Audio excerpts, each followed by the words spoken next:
Whenever I'm at my local pool or even at tournaments, I see so many players make this one single mistake when it comes to breaking. And the thing is, if they would avoid it, they would instantaneously, is that even a word? I have no idea, but they would instantly improve their results when it comes to breaking. Let me show you what I mean.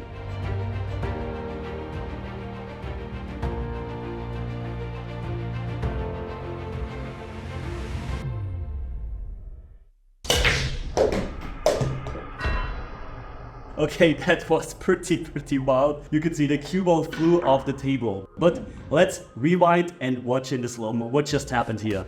So what I did here was I put everything I have into the break shot. And the first thing I did differently compared to regular shots, I'm just trying to stay still as possible.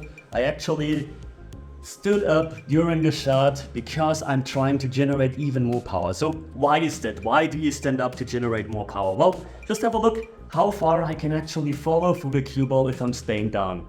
So I'm trying to follow through as far as I can, which is basically like this. And now imagine I'm standing up. You can see I can actually follow through all the way to here. And that way I can just generate a bit more power and make the cue ball hop onto the first ball and make the rack explode basically. If you're Jeffrey DeLuna, if you're Jason Shaw, then you can do that. But the majority of us, we don't practice break shots and we don't have the capabilities to actually do this. So very often when you're a beginner or when you're even an advanced player, it's recommended to not do this or to not do it that extremely. Just maybe a tiny bit if you want to follow through. Just stand up a tiny bit, because the most important thing on the break shot is control goes over power. If you're hitting the center of the cue ball, then you can actually put the most force onto the cue ball. And if you doing it like this, then of course you're going to be inaccurate on the cue ball. The second huge thing that you have to understand is if you're not hitting the front ball full in the face, but a bit to the left or a bit to the right, you again lose so much energy. And this is what exactly happened in our break. I hit it to the left, the cue ball was even jumping a bit, it jumped off the table and it lost so much energy. So don't try to overdo it, don't jump up all the time, just have it a bit more controlled. Just look at this. I'm trying to be as controlled as possible. Don't even put 100% of effort into the ball. When I had my private practice session with Alex Laley, great coach by the way, and we were practicing my 10-ball break, which is very similar to the 8-ball break, what he did was, when I was down on the shot, he actually put a piece of chalk onto my head, and then I had to break without the piece of chalk falling off my head. And that way I really worked on being accurate and don't move my body, and I had great results.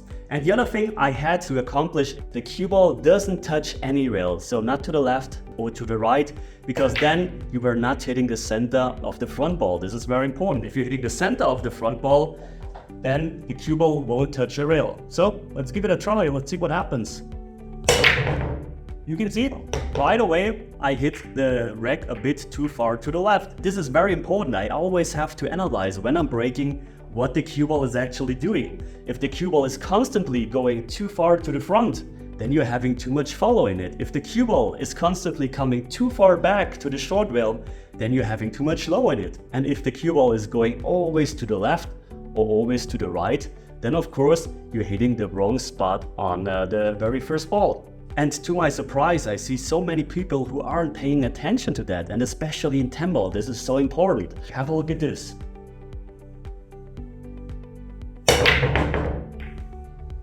Of course, you can't always hit it exactly at the center. This is very difficult. But if you're constantly having too much follow in it and the cue ball ends here, where the cue ball has actually the best chance to have a few on the one ball, if the cue ball ends around this area, then you have to just hit a bit lower. So pay attention to what the cue ball does after the break. Another tiny but very useful tip, especially if you're playing with an older ball set, is I'm never racking the one ball in front of the rack, because you are playing 9-ball, you're also playing 10-ball, and this is usually the ball that is used the most. So this ball is usually, if you're playing over a very long period of time, just a tiny bit smaller than the other ones.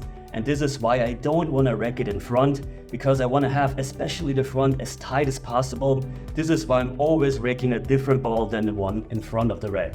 And how should the 9-ball rack look like? Well, first of all, we're racking the 9 on the spot and we're not playing matchroom rules.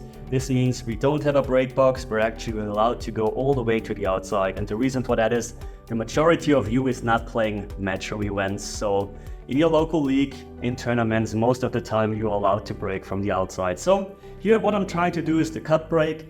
So I'm trying to cut the one ball just a bit to the left. And once again, I'm just focusing on the cue ball. Cue ball should come towards here and at the center of the table. The one ball either goes into the side pocket or has a chance to actually end up in front of this corner pocket. And we might even have the chance to make the wing ball. So let's give it a try and see how it turns out. Once again, I'm not trying to give everything I have, and I'm using low and a tiny bit of right spin here. You can see it, how easily or how little speed I actually put into it. I didn't make the wing ball. Sometimes you make the wing ball, but we made the one ball. We got a bit unlucky that we don't have a shot on the two ball. Basically, I'm pretty happy with the drag. The cue ball is close to the center of the table, giving me the best chances to have a shot afterwards. So this was actually a pretty good break, I would say. And if you want to learn how to break and run a reg of 8 ball, then you should definitely watch this video and subscribe to the channel.